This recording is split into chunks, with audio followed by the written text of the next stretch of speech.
Hello, everybody. Good morning and welcome to Live at the Waterhole. We're first up. We're in the wonderful Timbavati Game Reserve and at King's Camp. My name is Ralph Kirsten, and what does the bush hold in store for us today? Well, you'll have to sit back, relax, and see what animals come down to all the different waterholes. And as per usual, please don't forget that this is a live and interactive experience. So we'd love for you to jump on board with us and send us through your questions and your comments. You can do that by going on the WildEarth website and registering. You can also join the conversation on X, formerly known as Twitter, using the hashtag WildEarth. Also on the YouTube live chat. What is it that you'd like to chat about? What would you like to learn about? What would you like to see? Send it through. We want to hear from you. So yesterday it was an elephantastic day with it being very hot. Looks like there's not a cloud in the sky here just yet. So I'm pretty sure it's going to be similar to yesterday, and we can expect lots and lots of elephants to be coming down for a drink and to cool off.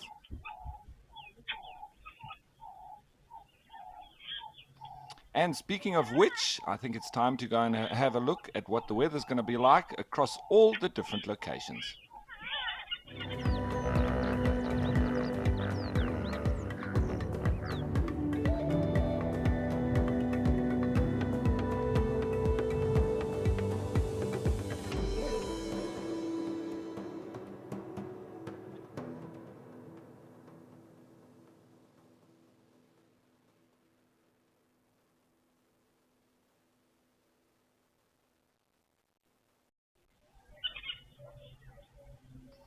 So relatively overcast, it seems, across all the different locations, but still very hot.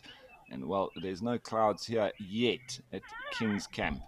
And as we can see there, just a couple of Egyptian geese enjoying this late morning sunshine here next to the waterhole.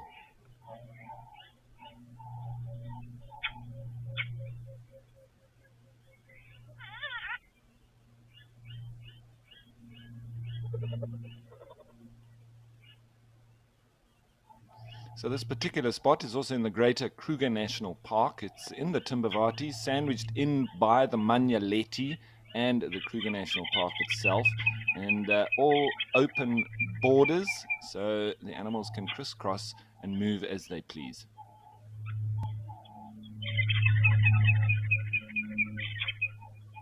You can hear the red-billed buffalo weavers.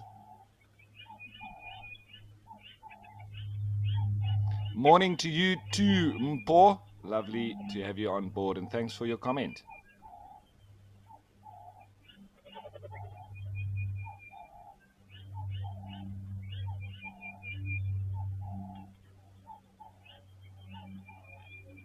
So that calling from the red-billed buffalo weavers is a nest just off to the right of where we're looking, up in a tree overlooking this dam itself, or this little pan.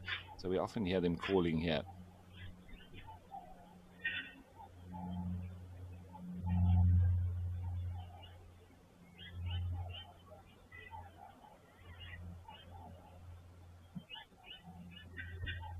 Not too much wind to speak of, well, although as I say that, I see a little bit of wind now coming through with the leaves just shaking about there. So at least that might be helping in keeping it a little bit cooler, but I'm sure it's rather humid as well. So quite sticky, muggy, close, as you might say.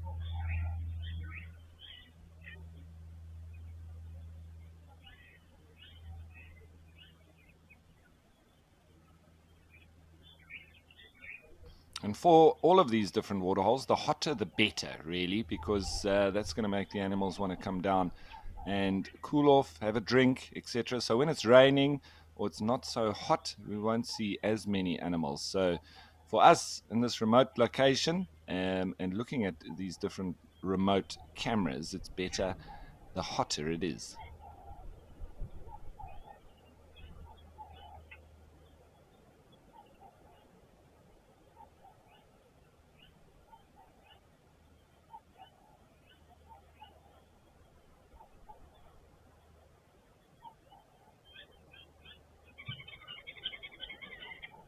It is breeding season for most of the birds.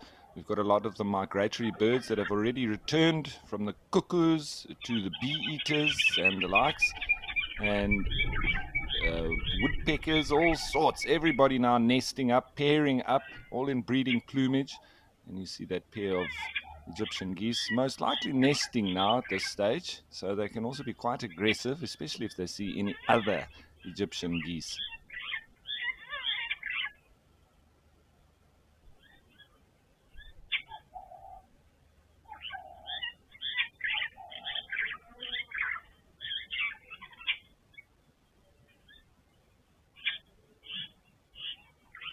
So just have a bit of a scan around and see what else might be in the area.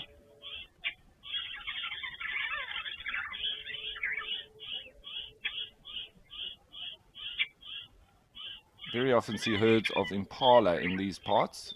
Sometimes elephants coming through, but it seems nothing for now.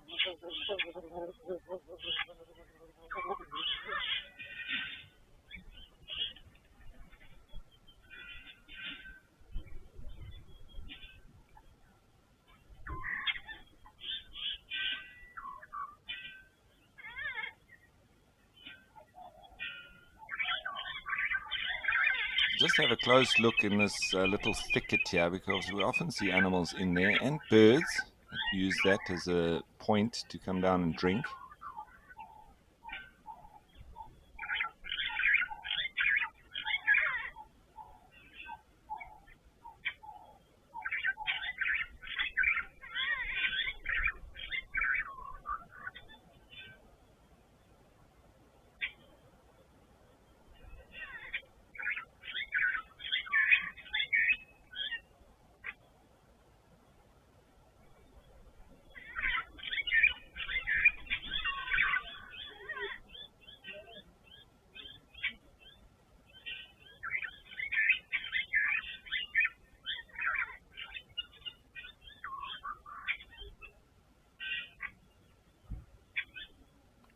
Looks to be I think it's a Meaves long-tailed starling.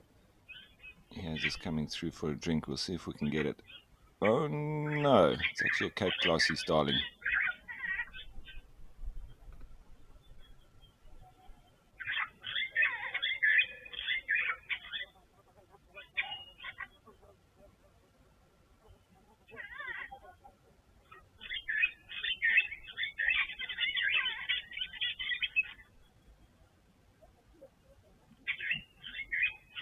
So Lenny, thanks for your comment, and yep, thank goodness it's Friday. Waza weekend.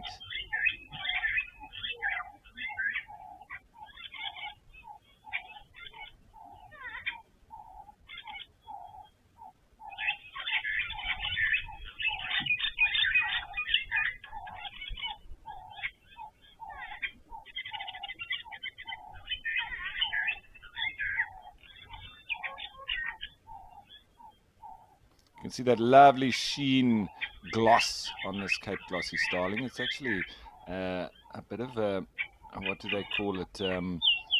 It's not quite what it seems, because these birds are actually black, and it's just the refraction of light that makes them seem blue, but naturally they're actually not. It's an illusion is the word that I was looking for.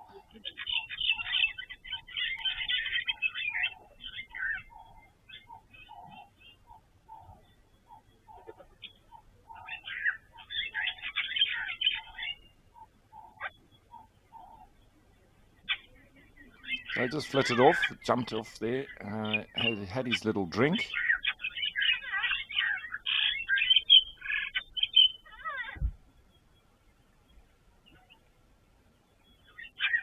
You can hear some grey go-away birds, apart from the red-billed buffalo weavers.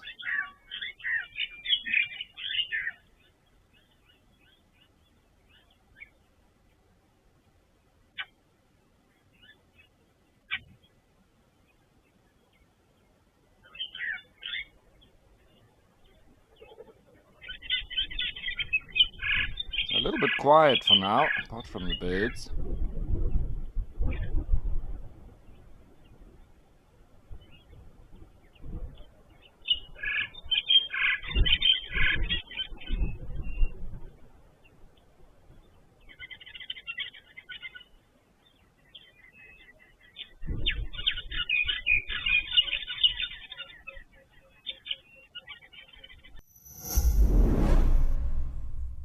Africam brings the wild to you. Watch the big 5 at our Waterhole cameras. Indulge your passion for birding with the black eagles on the Black Eagle camera, flamingos at Camphor's Dam, and penguins at Stony Point. Listen to the soothing sounds of Lisbon Falls, or witness animals up close at Cat Eye Pan. Imagine you're at the hide at Oldonyo Lodge, gazing at elephants with the majestic Mount Kilimanjaro as your backdrop.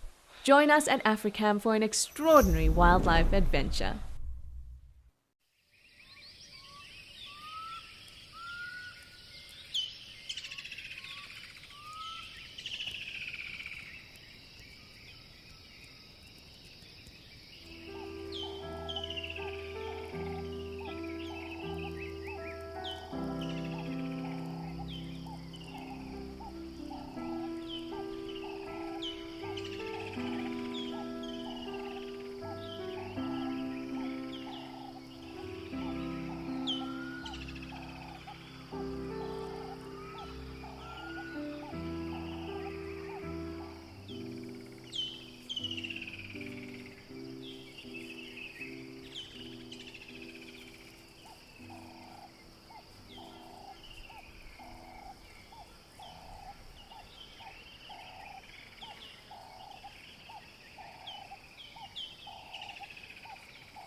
I think that's a little pied kingfisher that's just come through on the left there and landed on the log. There he goes into the water. Bonk.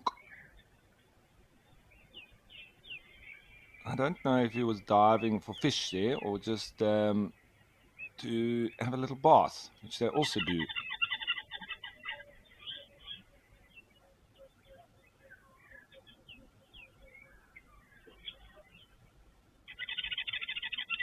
See there, he's actually flopping into the water rather than diving in head first.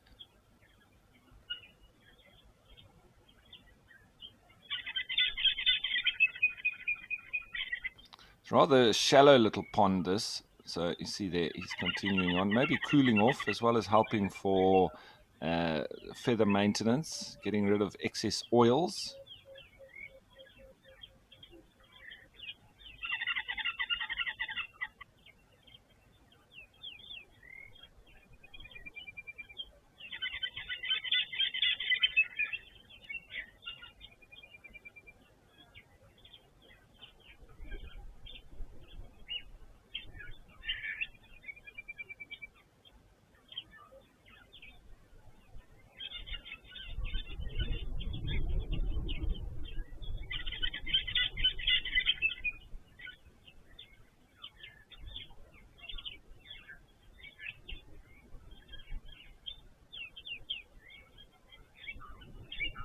So this looks like a little male pied kingfisher because you can see the double black band across the chest, whereas females only have one.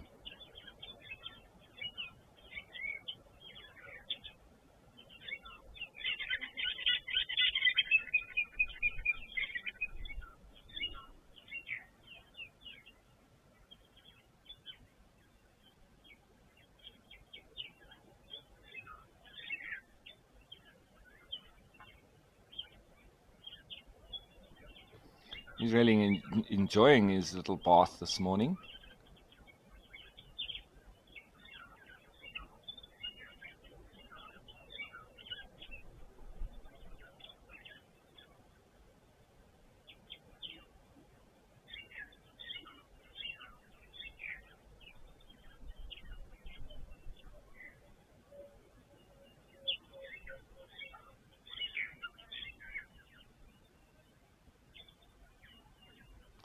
So, leopard lover, yeah, that's a good question around doves and why they're so successful. It's you know, you would often think that they wouldn't survive very well because they make very sort of ridiculously almost useless nests, little cup nests that the eggs fall out very easily. And they sort of very easily taken out by predators, etc.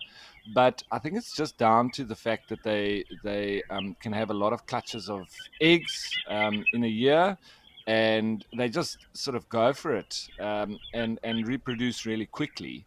And much like the impala, they're generalists, so they can survive in many different kinds of habitats and climates, etc. So and they can also feed on a wide range of food. It's mainly seeds that they do feed on, but they don't really specialize in anything. So they can also feed on fruit, and it's always the generalists that are very successful and able to survive in different environments, habitats, etc. And also down to what they feed on and reproducing at a high rate. So those are all the requirements to be successful, even though they are fed on by most predatory birds. And as I say, you find a lot of their chicks fallen out of nests and eggs as well. But I think they're just constantly breeding, and as a result of the general nature of their lifestyle, I think that leads to them being as successful as they are.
So TK Matt, I do believe that they also do produce crop milk. And I'm going to go a little bit deeper into that because it's a lovely topic that you've just opened up now, Matt. So let me dive into it and see what I can find for you.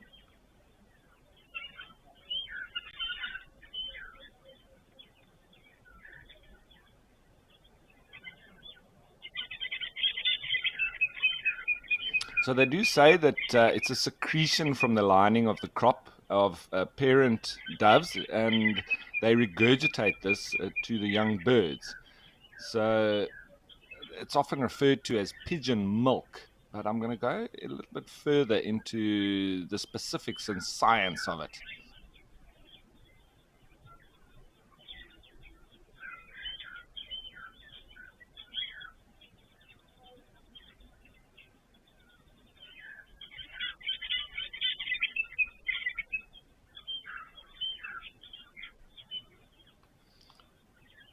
So crop milk is also secreted from the crop of flamingos, as well as the male emperor penguin, suggesting independent evolution of this trait. Unlike in mammals, where only females produce milk, crop milk is produced by males and females in pigeons and flamingos.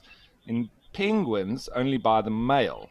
Lactation in birds is controlled by prolactin, which is the same hormone that causes lactation in mammals, and it's a holocrine secretion, unlike in mammals where milk is an exocrine secretion. So crop milk contains both fat and protein, as with mammalian milk, but unlike mammalian milk, it contains no carbohydrates.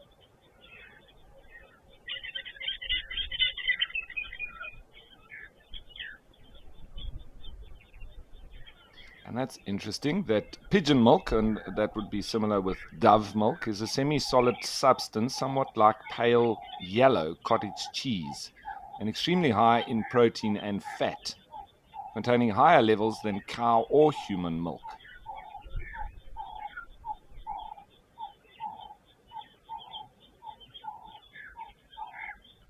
It begins to be produced a couple of days before the eggs are due to hatch, and the parents may cease to eat at this point in order to be able to provide the squabs, or baby doves, with milk uncontaminated by seeds, which the very young squabs or chicks would be unable to digest. And the babies are fed on pure crop milk for the first week or so of life, or about 10 to 14 days. And this may be also leopard lover down one of the reasons why they are so successful as well, because of this very high protein and fat that the chicks receive in the first few days of their life. So after this, the parents begin to introduce a proportion of adult food, softened by spending time in the moist conditions of the adult crop, into the mix fed to the chicks until by the end of the second week, they're being fed entirely on softened adult food. So I think going back to those reasons of successfulness, it's obviously that the chicks develop very fast because of this crop milk.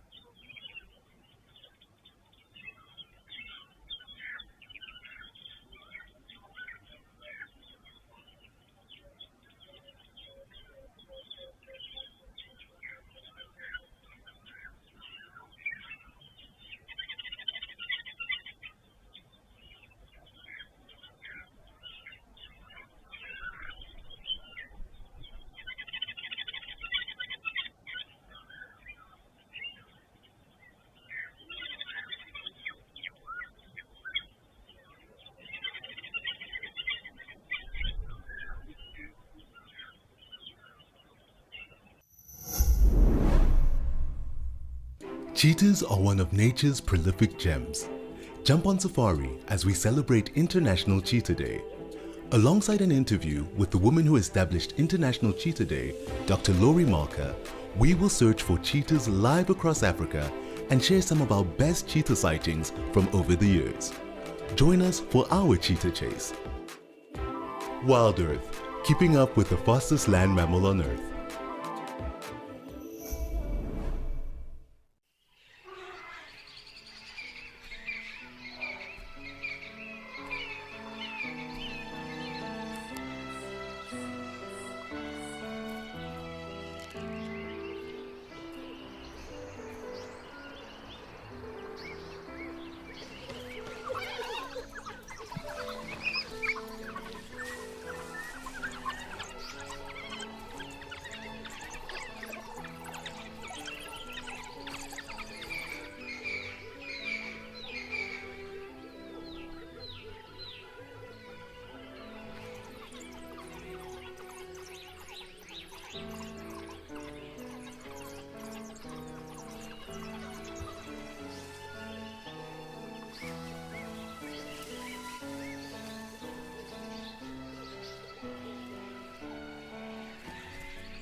So, for our UK viewers, you can win a 6-night all-inclusive safari with WildEarth, who is offering 6 nights for 2 people at the exclusive Amakhala Game Reserve in the Eastern Cape province of South Africa.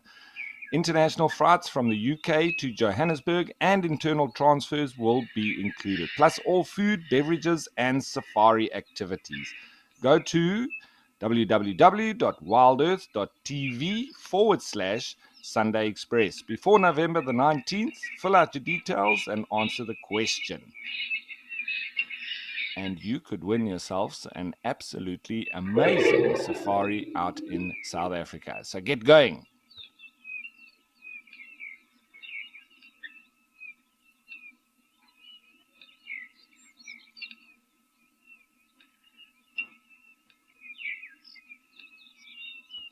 So not sure how much it is going to rain today here in Madikwe, but it is spitting, it seems. It's not pouring, but it's enough just to start getting the ground wet, and it will aid in making the greenery become even more green, which will be fantastic. So we've been hoping there will be rain, especially in the semi-arid region of the country, right on the border of Botswana in the greater Kalahari Desert.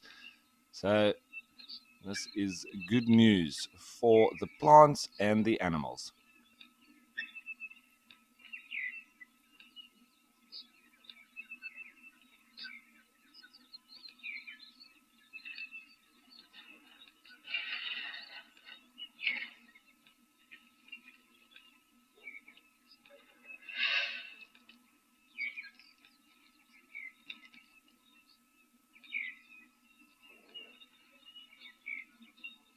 We very often find when it rains as well that if there are any old carcasses that have sort of dried out and the animals have lost interest in, it sort of releases the smell of those carcasses again, and then you have animals revisiting those areas, such as hyenas.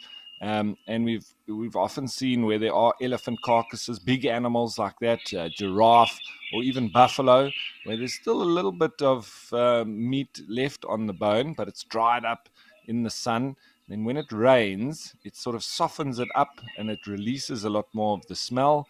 And so then you have the animals going back there.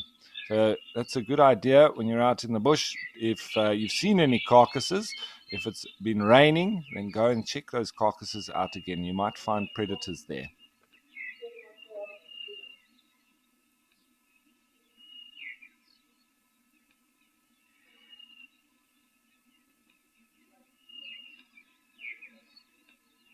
So this does seem to be a gathering of bulls. And that is quite classic elephant bull behavior. They can be very nice to each other, but somebody says the wrong thing, and then there's a little bit of pushing and shoving. It seems like that one in the middle is most likely the dominant of all of these guys. It seems to be the biggest and the most calm as well.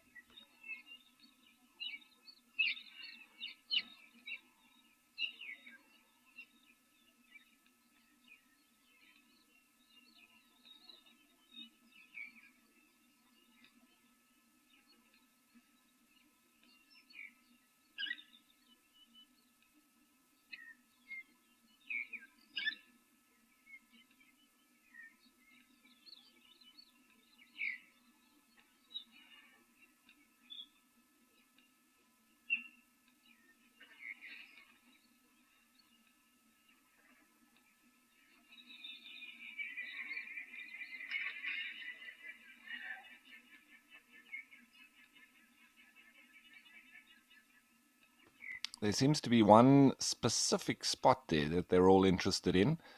All their trunks coming onto that little area. Maybe it's where the mineral salts are the most concentrated.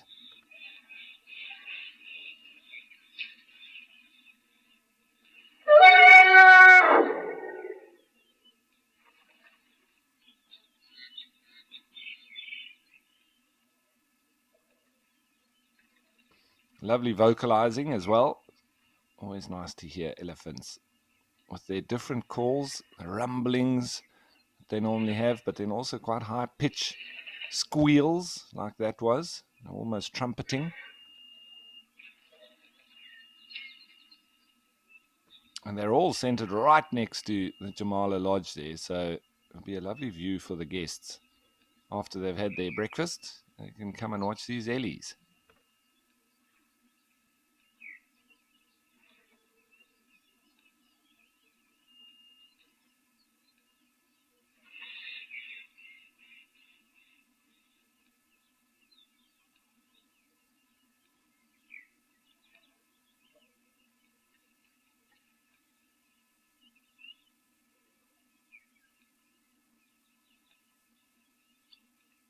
So you can also see that the temperature has dropped from yesterday because of just the lack of wafting of the ears. Yes, this one just in front of us is doing that, but he was a little bit stressed out.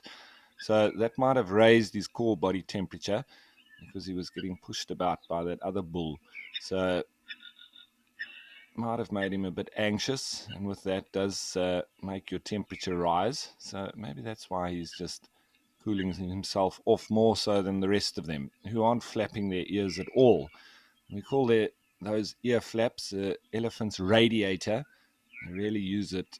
It's their primary organ that they use for thermoregulation.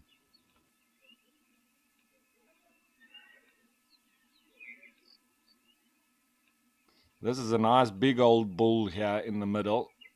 He's very clearly the biggest of the lot.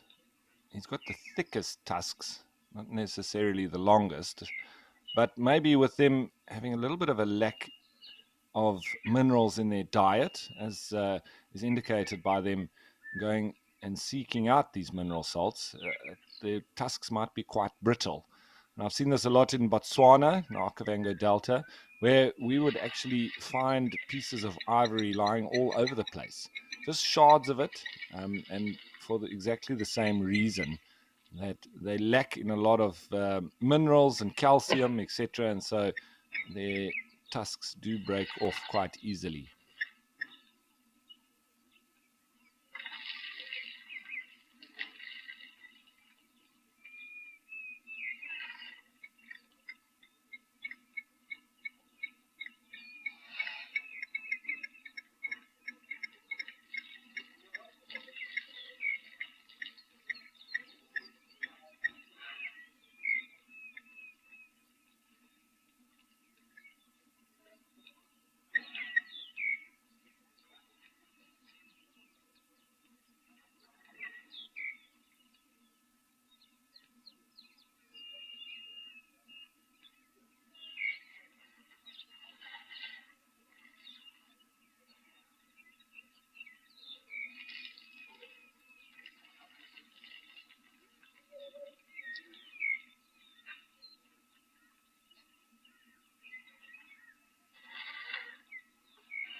So also just going a little bit deeper into geophagy, or eating of dirt. It's the consumption of soil, ground up rock, termite mound earth, clay, and dirt. It's extremely common in mammals, birds, reptiles, and invertebrates. The habit is still found among many contemporary indigenous peoples, including the Aboriginal people of Australia and the traditional peoples of East Africa and China. It's far more common in animals that rely predominantly on plant food and is more common in the tropics. Historically, the explanation for geophagy was that animals ate earth for the purpose of gaining minerals such as salt, sodium chloride, lime, calcium carbonate, copper, iron, or zinc. Certainly, wild animals do seek minerals from natural deposits, but a need for minerals is by no means a universal explanation for geophagy. There are many cases in which the soils eaten are not rich in minerals.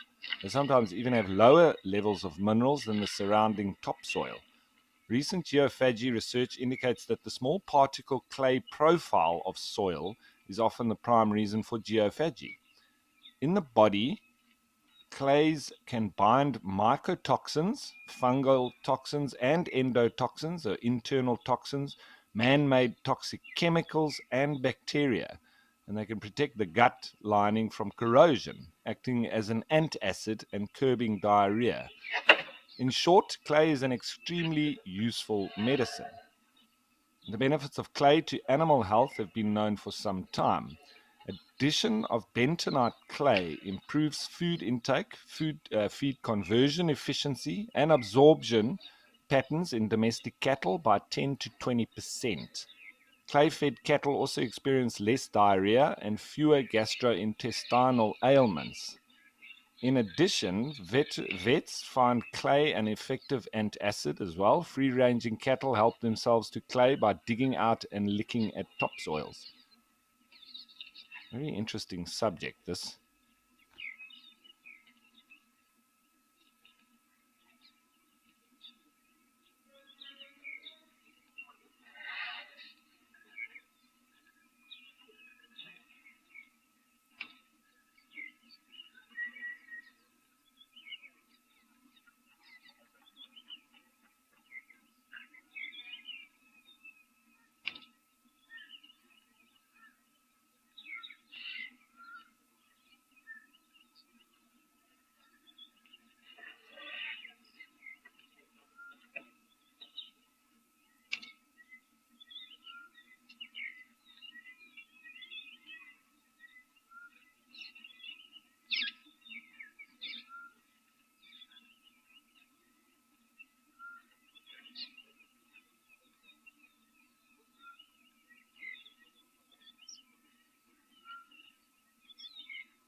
And there's a lone zebra just off in the background, seemingly also wanting to come in for a drink.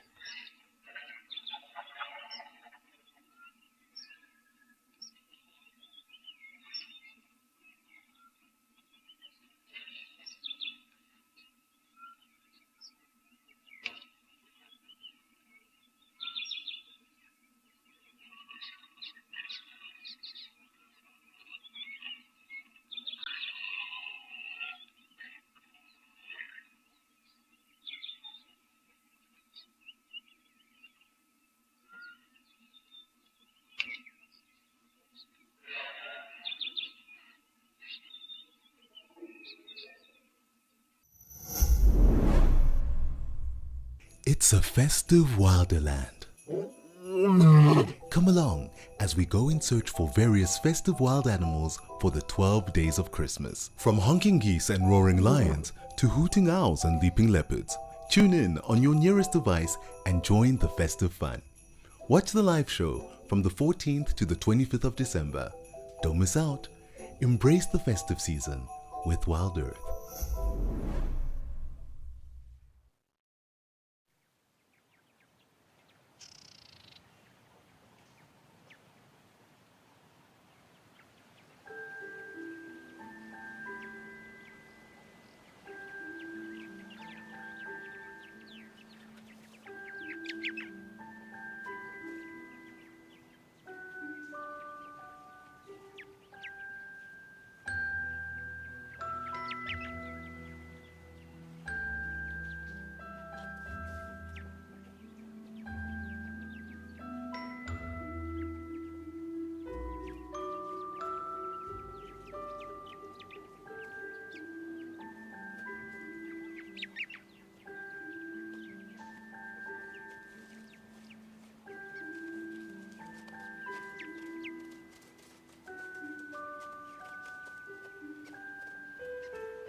So a nice little write-up on the Tsavo Trust website, and they speak of geophagy in elephants as well. And they say elephants of all species engage in some form of geophagy to acquire essential minerals, whether it's sucking excess dirt off their trunks or actively digging and consuming soil from specific geological formations.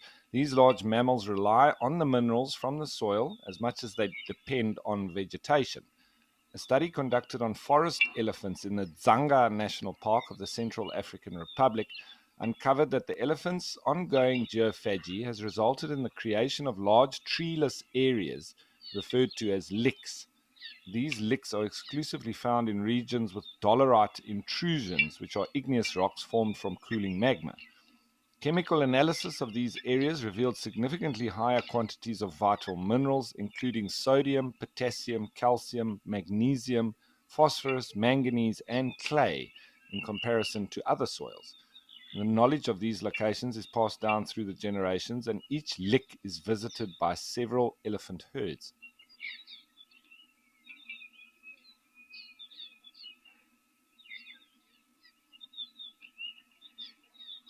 And we often see across, and I've seen this a lot, across all Africa, wherever I've found elephants, that they tusk termite mounds, and then they feed on that as well.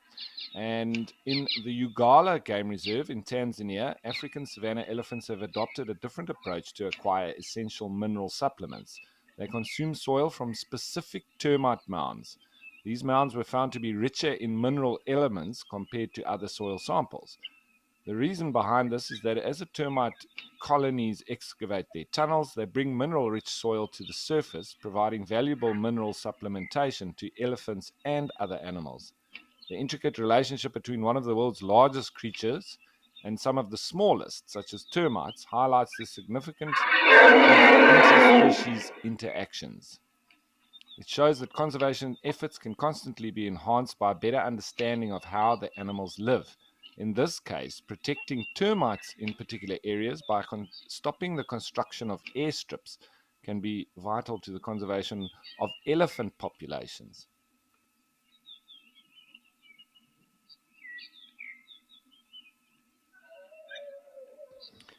Geophagy can also have an impact on the landscape and the environment. As elephants use their tusks to break up the topsoil, they create depressions that collect water during rains, forming natural watering holes for other species. African elephants, renowned as significant ecosystem engineers, play a pivotal role in shaping the environment for various other animals.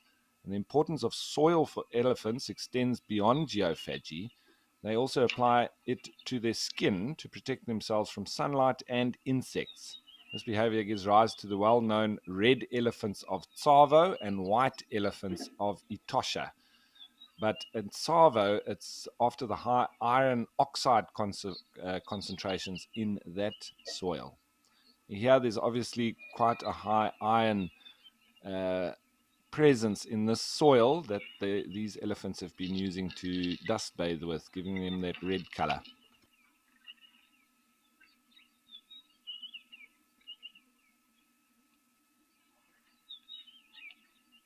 So it's believed that the knowledge of vital mineral deposits is passed down through generations, with experienced matriarchs and bulls following established migratory routes that pass by crucial mineral-rich areas. It's clear that these deposits are important for the animal's health. However, the impacts of habitat loss on mineral-dependent animals remains uncertain. Yet, with an improved understanding of these ecosystem interactions, conservation efforts can focus on safeguarding important geological formations, benefiting not only elephants, but a myriad of other wildlife. This includes the protection of geophagic termite mounds for savanna elephants and dolerite intrusions for forest elephants. In conclusion, the fascinating practice of geophagy among elephants reveals not only their remarkable adaptation strategies, but also their crucial role as ecosystem engineers. From the creation of large treeless areas known as licks by forest elephants to the resourceful consumption of mineral-rich termite mounds by savanna elephants. These majestic creatures exemplify the intricate web of interspecies interactions that shape our natural world.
So, Gareth, elephants, you will find them sleeping standing, and you'll also find them sleeping down. But I think it's just due to the fact that, especially where it's very flat, and I mean the landscape, then the elephants don't really have much to lean on, so or to sort of lie down. When they lie completely flat, their ribs are very heavy, the bones surrounding the lungs, and it does result in them having a bit of a heavy breathing. So they can't really fully relax and lie flat. They prefer a bit of a slope, and then they can sleep for extended periods. But I think it's also just due to the fact that it's easy for them to stand and almost lock their legs and then just sleep like that. But I've seen on many different occasions elephants lying down, sleeping. I've come across desert elephants, mainly in the different ephemeral rivers from the Uchab to the Huab, the Huanib, the Huarusib, all of those rivers where you've got the river that's cut quite big river embankments, and they like to lean on that. So it's almost at like a 45-degree angle, and then they can really sleep nicely. I've also seen it in the Amakhala Game Reserve in the Bushman's River Basin, but right next to the sort of kloof itself, where they also lie at an angle, and then they can sleep for extended periods. Sometimes I've also seen them leaning against a tree while they're standing up, both with their head straight forward, big bulls doing this, their head straight forward or leaning on the side. But I think their head then gets a little bit heavy, sort of leaning towards the side like that. So that I've seen mostly where they actually put their forehead against a nice big marula tree or leadwood tree and then sleep like that. They can also sleepwalk, which is quite incredible. I've had a number of occasions with big bull elephants where we're walking on a game trail, most notably in the northern part of the Kruger National Park in the Pafuri area, where we've seen an elephant bull coming towards us in the distance. So we've just sort of stopped and let the elephant come slowly towards us, normally taking cover behind a tree or something. And as the elephant starts approaching, you can actually, we've noticed that it's fully asleep, and it's probably just walked this game trail for a number of years, and so it knows it off by heart, and can even sleep while it's walking. And as it gets close, it's quite obvious that this animal is unawares of its sort of surroundings. And I've had to, on numerous occasions, step out and just do a very soft clap, just to sort of make the animal realize that we're there, that it doesn't get a surprise when it's right on top of us. And with the reaction of the elephant as well, confirmed that it was asleep, because they sort of all of a sudden become rather alert, a little bit surprised, and almost like, whoa, what's going on? So yeah, and it's always resulted in a nice relaxed sort of walk by after that, and I've just spoken to it softly in a nice relaxed tone, and the elephant obviously appreciates that we let it know that it was there, that we were there long before it was right on top of us, and then it just carried on its way. So they're able to walk, they're able to sleep standing up and lying down, as well as leaning against different objects as well.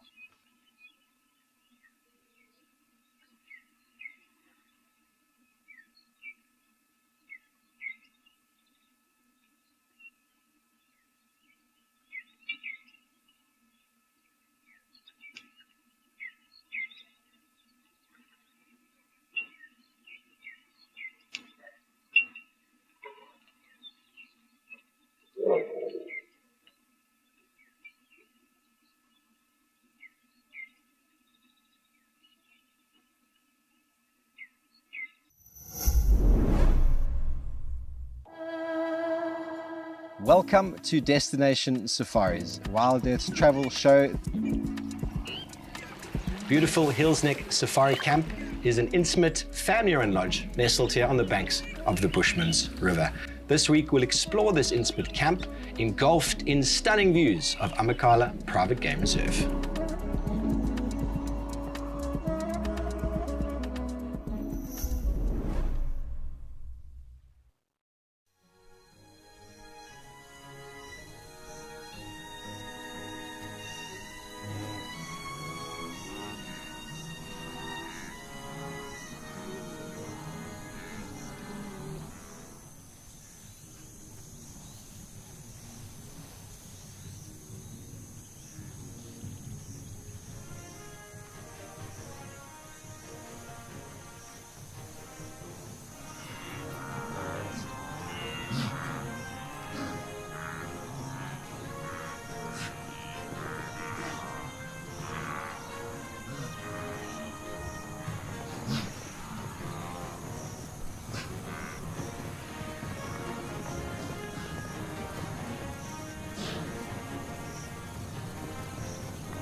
So you can see this bull, his one tusk is a bit broken, and that maybe down to the brittleness nature of its tusk. It could have had it broken also off by one of the other males in a little bit of a fight.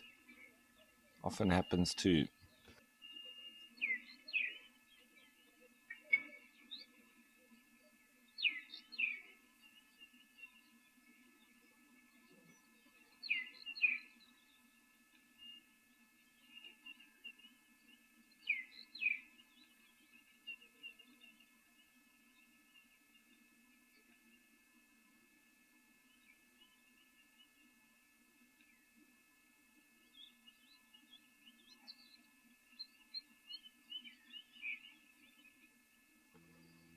So a nice close look at the wrinkly nature of their skin.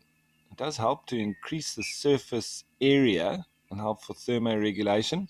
Also, with it being such a big animal, it does help for elasticity of movement so that it makes it easier for them.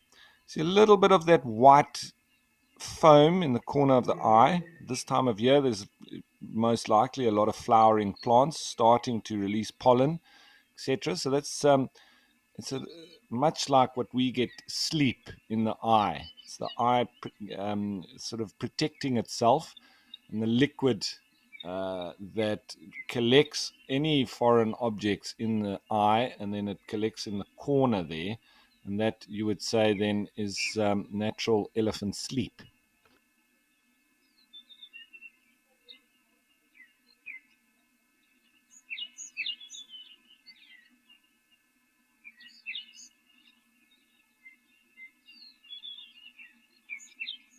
So this is that bull that I sort of saw that he's got a skew tail. This one in the middle. He's quite a big chap, but nice and easy to identify him with that wonky tail or kinky tail.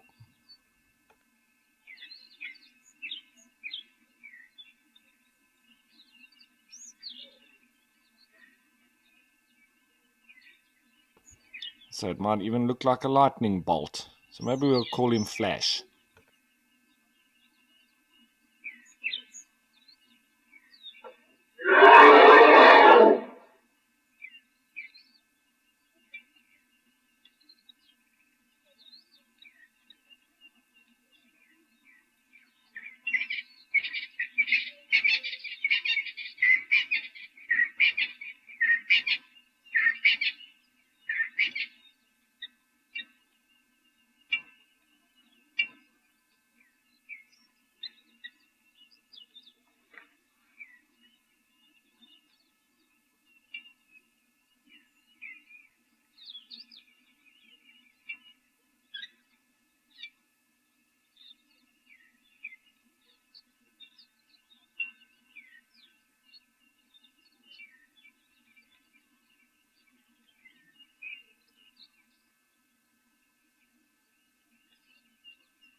So, Bonnie Girl, I'm glad that you like going into a little bit of the more scientific stuff and just trying to get something different every day. You know, we need to remember that there's also first-time viewers or people that don't know all the things that we've spoken about in the past. I just like to keep it fresh and also interesting for myself. So I've always said, through training guides. And when I'm presenting on television such as this, that if you as the guide or the naturalist is having fun, well, then your guests are going to enjoy it as well. So try to keep it interesting and try to stimulate myself as well and delve into the research and then just put it across for you guys as well.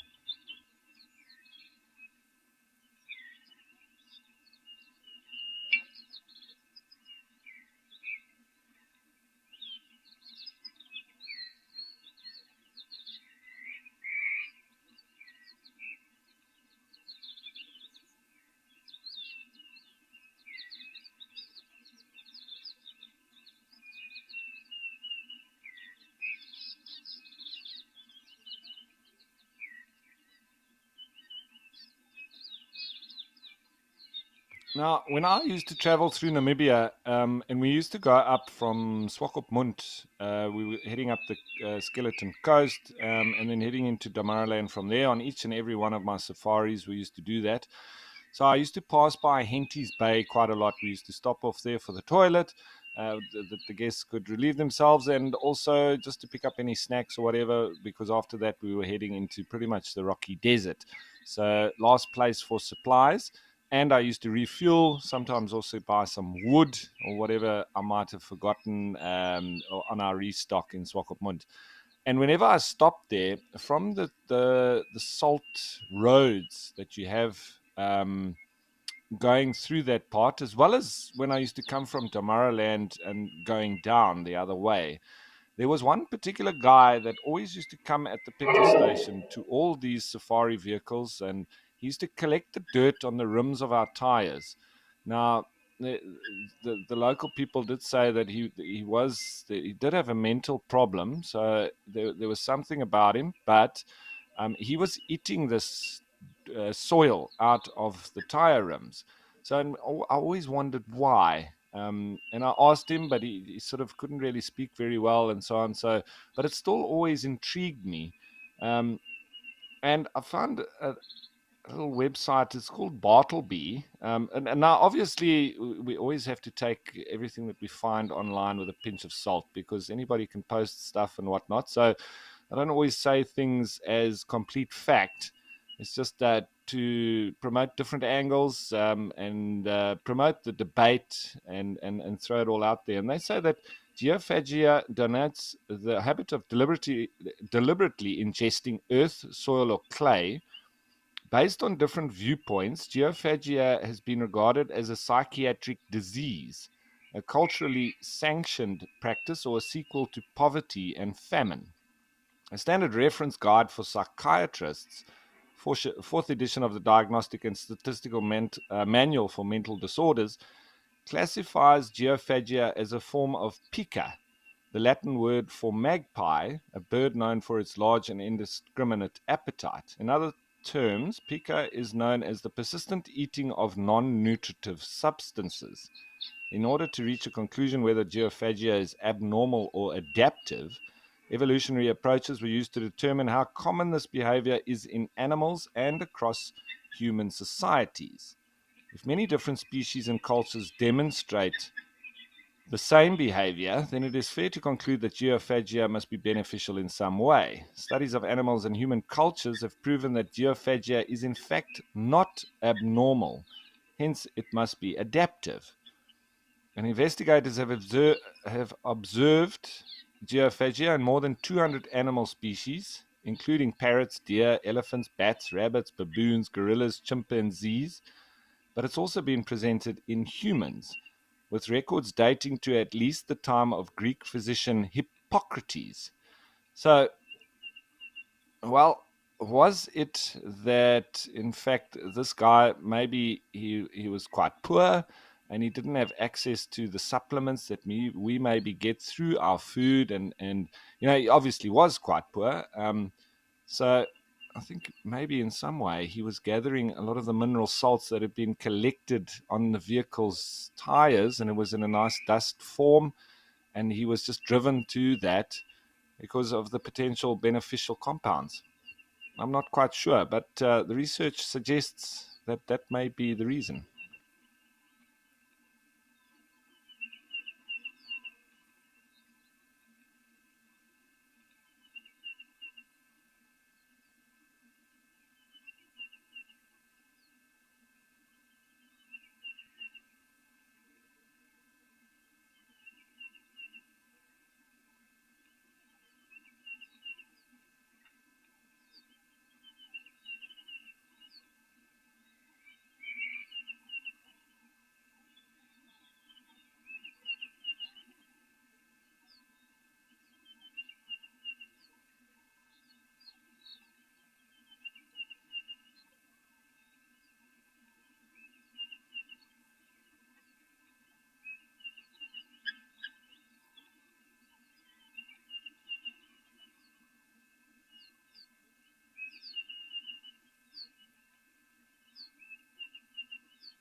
Now, Scientific American reported that geophagia may be considered an eating disorder among modern-day humans, but it's widespread in the animal kingdom.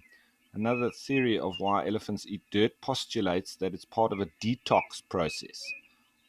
Another interesting factoid is that elephants' constant grinding of bark and other vegetation wears out their back teeth, pushing out a new set of teeth for a total of 6 sets in an elephant's lifetime. The final set of workout teeth signals an elephant's mortality as the creature becomes weak due to lack of food.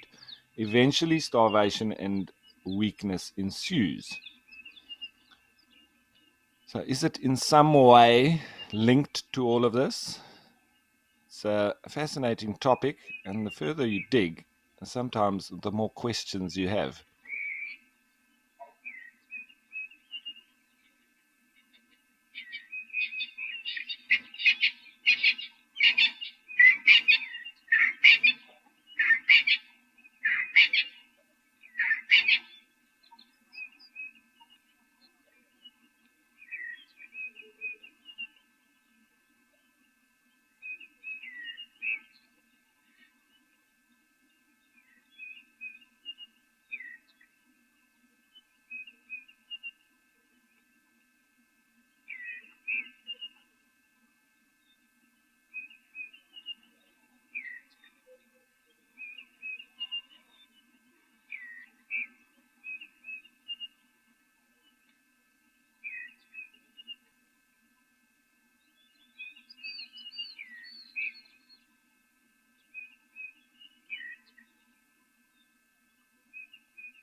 So I've gone down the rabbit hole and found some more on frontiers in nutrition. And they say that in Africa, geophagy remains a largely misunderstood phenomenon. And terms such as confusing, strange, mysterious, aberrant, puzzling, curious, odd, and perverted have been used at various times when referring to human geophagy. The use of such words to describe the practice obviously underlines the extent of such misunderstanding. And this is perhaps understandable for members of a developed urban society that is educated, has ready access to modern pharmaceuticals, and which has increasingly, in both a physical and mental sense, become more remote from soils. The clinical effects of geophagy are thought to include both the beneficial and the deleterious. Not sure what that word means. There are archaeological, biological, cultural, linguistic, religious, symbolic, and other dimensions to the phenomenon. And according to Henry and Kring, thorough research on these aspects may offer a valid paradigm to better understand the sporadic, puzzling yet human behavior, as well as explain factors related to its prevalence, diversity, and distribution. It's really a rabbit hole that I've gone down.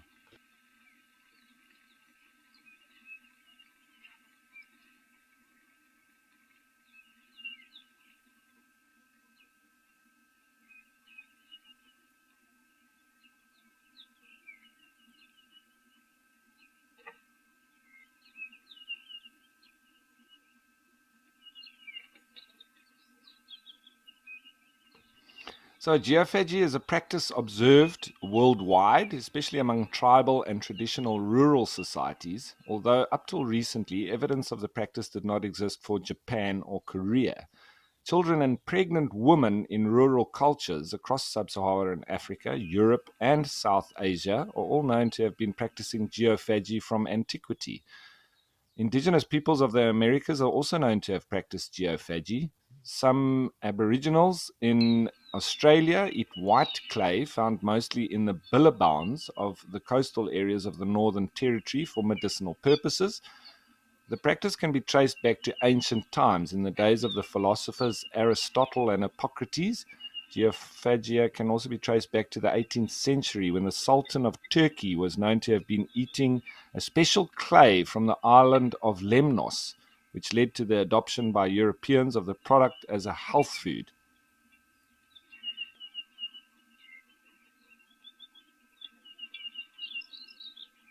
But a number of authors affirm that humans first ate soil in Africa.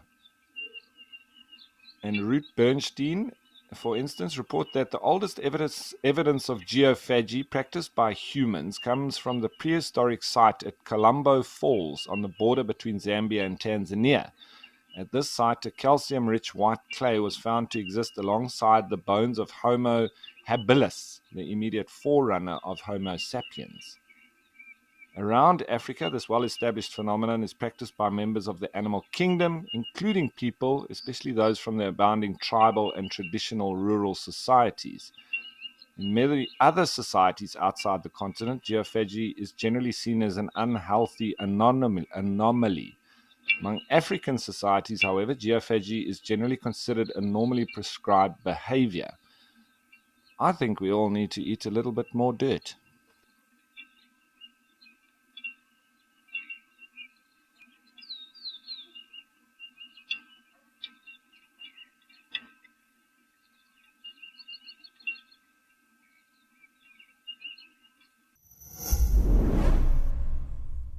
Get ready for a flurry of feathers and beaks. WildEarth is celebrating BirdLife South Africa's 39th Birding Big Day. Join our naturalists on drive as they compete to spot the most bird species across locations during Sunset Safari Live. Don't miss out on the fun.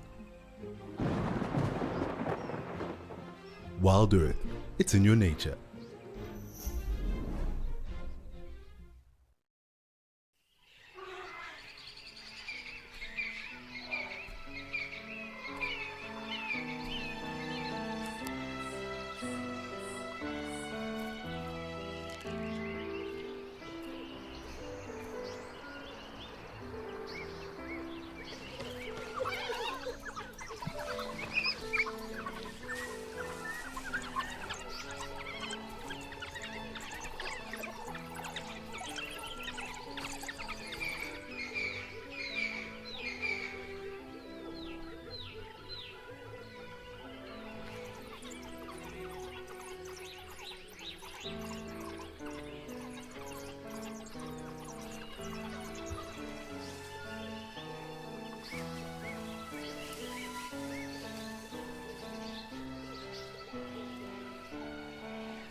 But with it starting to rain, it does increase the chances or the possibilities of predators being a little bit more active.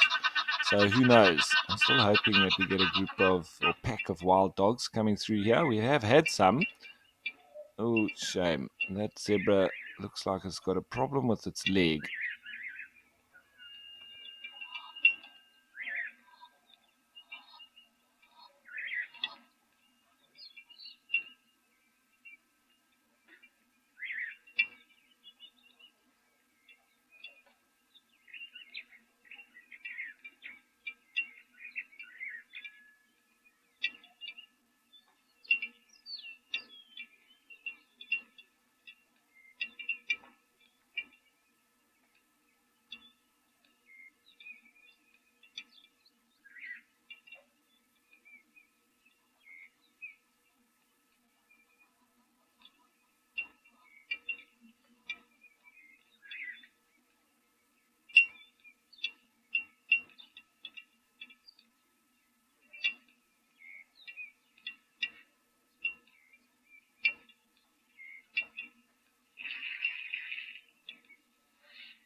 So it looks like this elephant-bull meeting or indaba or vergadering is now over, complete, and they're all starting to split up and go their own separate ways. And there's that zebra with a bit of a limp.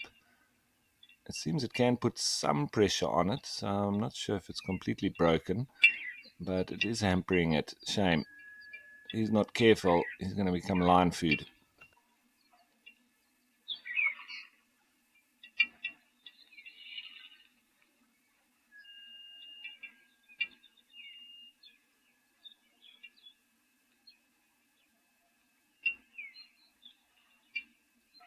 So in some instances, we look at animals with injuries like that and we go, shame, we wish we could help them or whatever, but they are then targeted by predators because if the animals are spooked and they all run off, they'll notice that that one is slower than the rest. And so in some way, it does help alleviate the prolonged agony or pain of these animals because it doesn't take long and the predators notice and then they take them out. So it either heals and they sort of catch up with the herd very quickly, or if it's bad enough and it continues and it gets worse, they won't last long.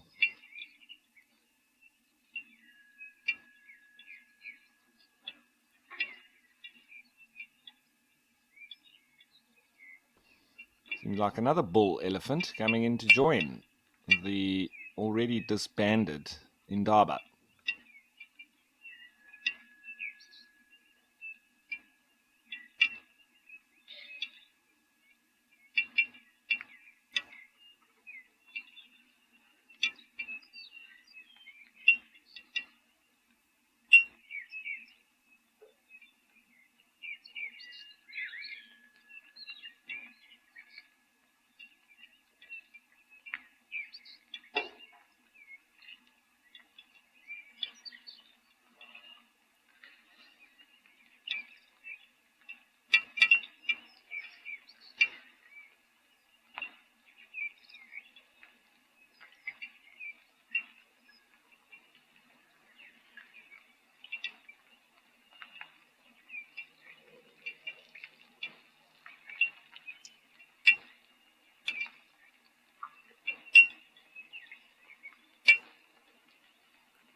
So, just one last note on geophagy. The abounding theories about why people practice geophagy are legendary.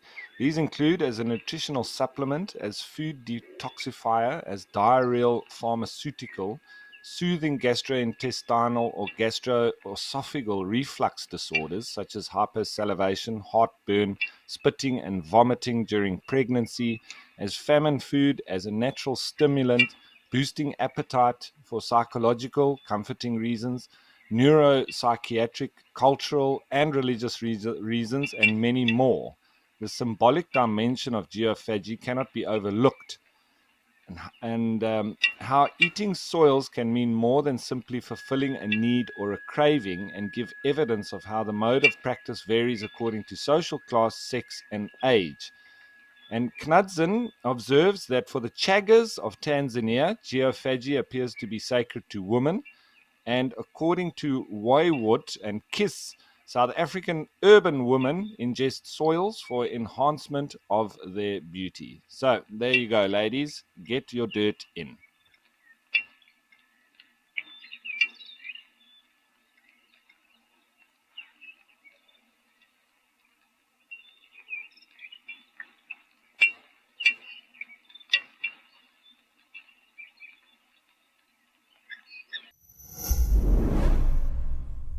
Do you want to know more about the spotted cat of the festive season?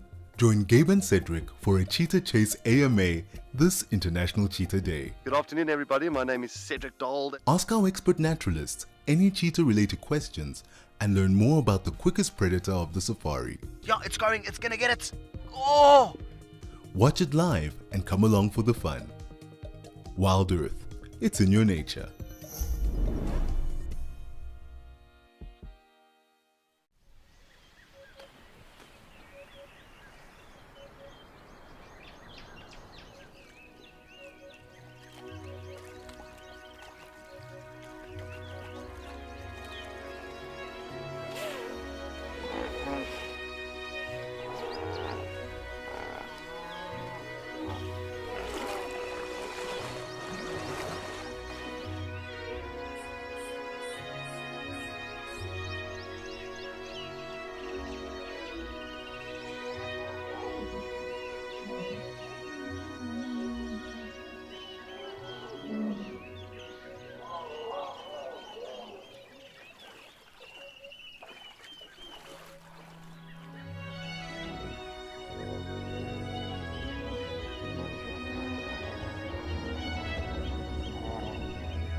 So, with the rain falling here, you might be wondering what is the annual rainfall in Madikwe and in this part of South Africa, bordering on Botswana. So they say that Madikwe Game Reserve has dry periods in May, June, July, August, and September. On average, January is the wettest month with just under 100 millimeters of rain. And on average, July is the driest month with as little as 0 to 3 millimeters of rain. So the average amount of annual rain is around about or just over 500 millimeters. And the southern part of the reserve, here where we are at Jamala, receives more rain than the northern part, closer to Botswana and further into the Kalahari. And that would, obviously then mean that Jamala probably gets more rain than the Afrikam Tau parts. So this side wetter than up there in the north.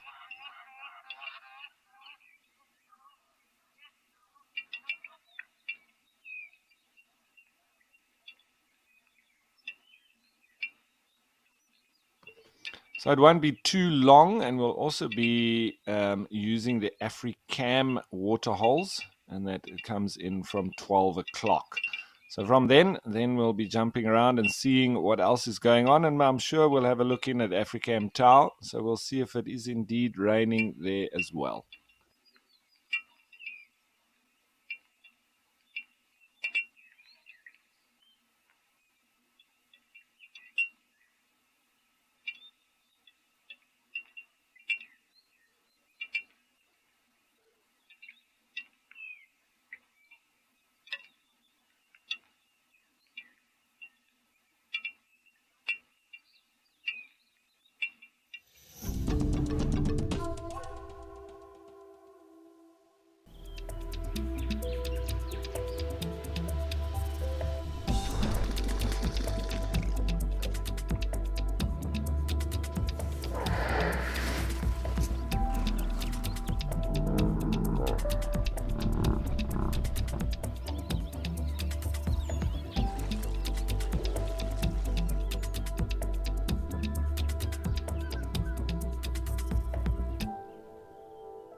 So we've hopped on over to the Afrikam Naledi Dam, and totally contrasting weather. Here it's nice and sunny, but with it being nice and hot, of course, we've got some elephants. So no surprise there.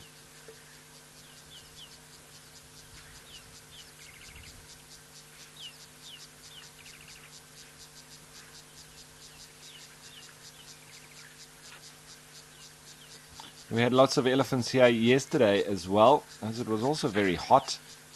So they seem to like to come through and drink here when it's hot on a daily basis.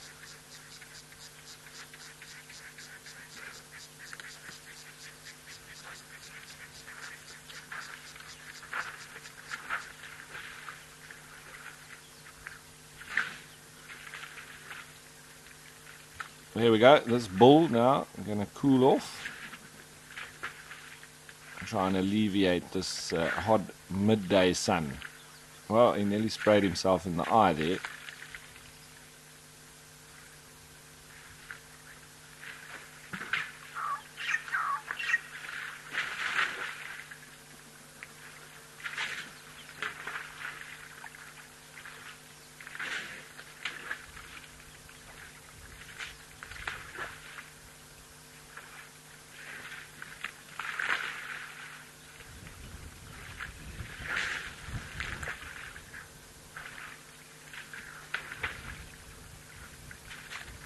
This is nice, rich, dark mud here in this waterhole. You can see if he keeps going, it's going to turn him almost black.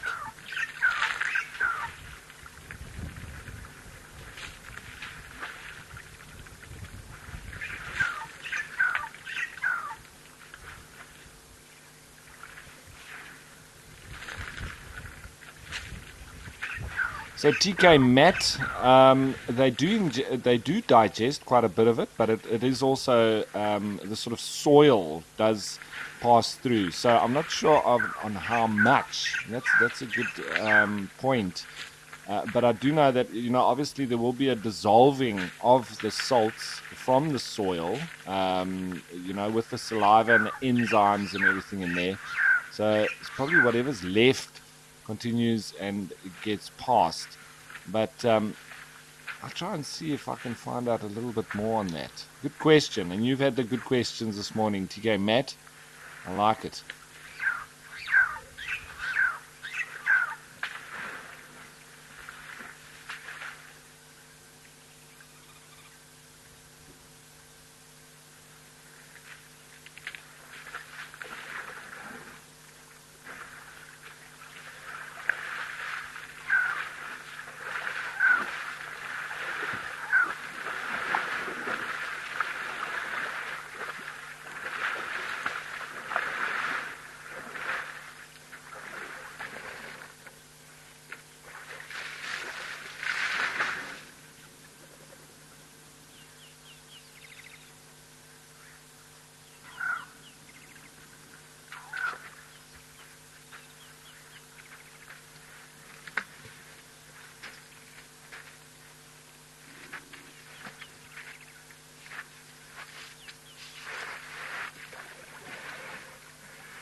Always interesting to watch when these elephants come together at a small water point or where they prefer to drink from at the same time, because there's always a bit of jostling.